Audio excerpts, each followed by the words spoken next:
India's top three private banks and RBI have missed the deadline for submitting reports on the alleged money laundering in the Cobra Post sting. But now the parliamentary panel on finance headed by Yashwant Sinha has called upon the RBI governor in its next meeting, and informed sources tell ET Now that this issue is likely to be discussed as well. Mrinalini Krishna is standing by with exclusive details on that. Mrinalini, what is the government doing now considering reports haven't come in on time, and what is the House panel expecting from the RBI governor?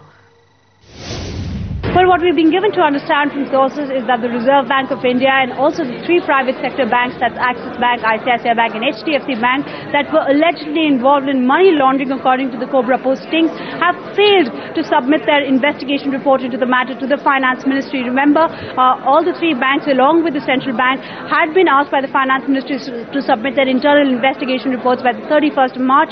Clearly, Finance Ministry is not very happy with it. Sources tell us that the Ministry has already issued reminders to not just the three banks but also to the Reserve Bank of India, seeking an explanation why the deadline was missed and urging them to file their reports as soon as possible.